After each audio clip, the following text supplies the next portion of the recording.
नमस्कार दोस्तों। तो आज हम फिर से आए जीडी करने के लिए आप लोगों के साथ है।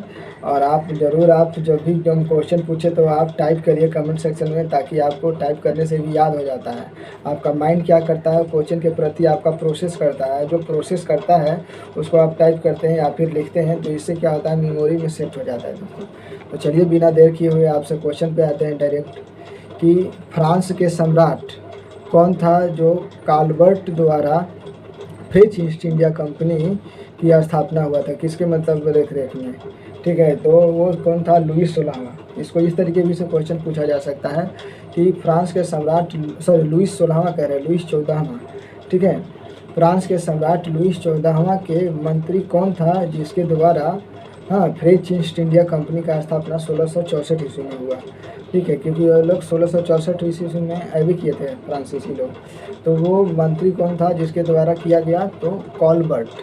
ठीक है, अगला क्वेश्चन है दोस्तों कि जो ये सब जो कंपनी वगैरह स्थापित हुआ, इन लोग का जो पहला दूसरा जो तीन, तो ये सब कंपनियाँ स्थापित कर ही लेता था, जिसको कोठी बोलता था।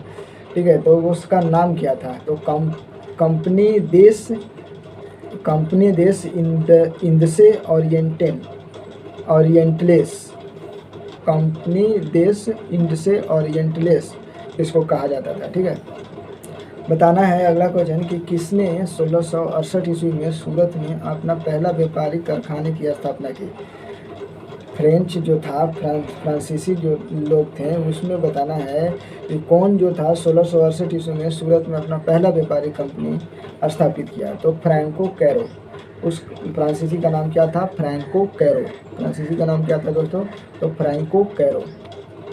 चलिए अब बताना है कि जो दूसरा जो कंपनी लोग स्थापित किया था वो कब किया, कहाँ किया था, तो मछलीपट्टनम में किया था। और ठीक है, और ये भी मतलब इन्हीं के अथी से हुआ था कि फ्रैंको कैरो की ही वजह से।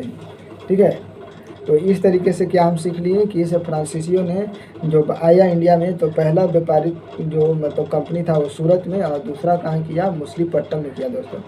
चलिए अगला क्वेश्चन है कि 1773 ईस्वी में किसने वाली कोंडापुरम के मुस्लिम सूबेदार शेर खान लोदी से पुर्दी चोरी नामक गांव प्राप्त किया।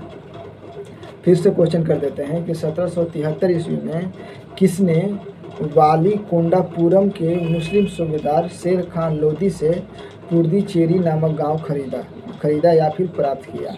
ठीक है, तो वो किसने हो जाएगा, तो फ्रांसीसी मार्टिन ने। दूसरा क्वेश्चन इसको इस तरीके से बनाया जा सकता है देखो, कि फ्रांसीसी मार्टिन ने किससे मतलब पुर्दी चोरी गांव को प्राप्त किया, तो वो हो जाएगा शेर खां लोदी से। क्या हो जाएगा, शेर खां लोदी से। यही पुर्दी चेरी जो है हम बोल रहे हैं, यही आगे चल के इसका नाम क्या पड़ता है, पांडिचेरी। ठीक है, अब फिर क्या होता है, पांडिचेरी का कहानी यह है दोस्तों कि फ्रांसीसियों ने तो प्राप्त किया शेर खां लोदी से, लेकिन फ्रांसीसियों से डच जो थे, जो डच पहले आए हुए इंडिया में, डच ने क्या कर लिया, उससे मतलब लड़ाई झगड़ा करके उस पर अधिकार कर लिया। लेकिन तो वो हो गया, फिर फ्रांसीसियों से डच के पास चला जाता है, तो फिर डच ने फिर फ्रांसीसियों को लौटा देते हैं। तो डच ने फ्रांसीसियों को जब लौटाते हैं, तो कौन से संधि के तहत पांडिचेरी को मतलब डचों ने फ्रांसीसियों को लौटाते हैं, तो वो हो जाएगा संधि रिजविक की संधि। रिजविक के संधि के तहत फ्रांसीसियों ने डच को क्या करते हैं, लौटा देते हैं पांडिचेरी के। इसी तरह से बहुत सारा ऐसा जगह है जिस पे अधिकार किया फ्रांसीसियों ने, तो वो सब जगह आपसे पूछने वाले हैं कि फ्रांसीसियों ने 1721 ईस्वी में किस जगह पर किया, तो 1721 ईस्वी में मॉरिशस, 1725 ईस्वी में मालाबार में स्थित माही एक जगह है वहाँ पे, 1739 ईस्वी में करिकाल पर अधिकार कर लिया। अगला क्वेश्चन है दोस्तों कि बंगाल में मुख्य फैक्ट्री कहाँ पर स्थापित किया था, तो चंद्रनगर में मुख्य फैक्ट्री स्थापित किया था फ्रांसीसियों ने। ठीक है, जबकि डचों ने कहाँ किया था, बंगाल में पिपली में। ठीक है, अगला है क्वेश्चन दोस्तों आपको से कि 1742 ईस्वी में कौन सा गवर्नर था जो भारत में फ्रांसीसी साम्राज्य की स्थापना करना चाहता था, तो वो था कौन था, डुप्ले। इसको पढ़ के सुनाते हैं आपको कि 1742 ईस्वी में डुप्ले गवर्नर बना। वह भारत में फ्रांसीसी साम्राज्य स्थापित करना चाहता था। यानी कि इसे कहने का मतलब है कि फ्रांसीसी साम्राज्य को स्थापित करने का श्रेय किसको जाता है, जितना भी हुआ तो डुप्ले को जाता है। ठीक है, अगला क्वेश्चन है दोस्तों कि फ्रांसीसी और अंग्रेजों के बीच में लड़ाई हुआ, उस लड़ाई का नाम क्या है। तो उस लड़ाई का नाम है कर्नाटक युद्ध बोल सकते हैं। 3 गो युद्ध हुआ था, या फिर आंग्ल फ्रांसीसी युद्ध कहा जाता है दोस्तों। 3 युद्ध कौन कौन हुआ था आगे पढ़ेंगे। ठीक है, अगला क्वेश्चन है दोस्तों कि 22 जनवरी 1760 ईस्वी में किस युद्ध हुआ था, कौन सा युद्ध हुआ था जो अंग्रेजों और फ्रांसीसियों के बीच में हुआ था। तो उसका नाम क्या था, तो वांडीवास का युद्ध। अंग्रेजों और फ्रांसीसियों के बीच में हुआ, उसका नाम क्या था, वांडीवास का युद्ध। जबकि बेदरा का युद्ध कब हुआ था, 1759 में हुआ था। वे हुआ था अंग्रेज और डच के बीच में। अंग्रेज और डच के बीच में हुआ था बेदरा का युद्ध, जबकि अंग्रेज और फ्रांसीसी के बीच में हुआ था वांडीवास का युद्ध।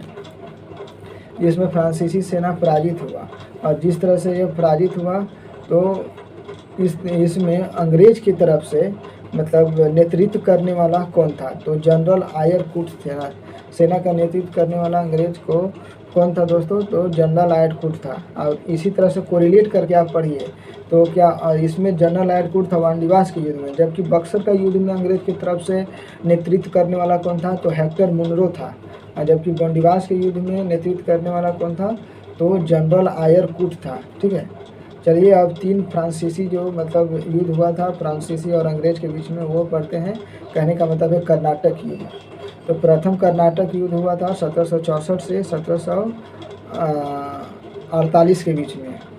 ए ला सापेत के संधि के द्वारा मतलब युद्ध को समाप्त किया गया। और इसका परिणाम क्या निकला, इसका परिणाम निकला कि फ्रांसीसी विजय हुए इसमें।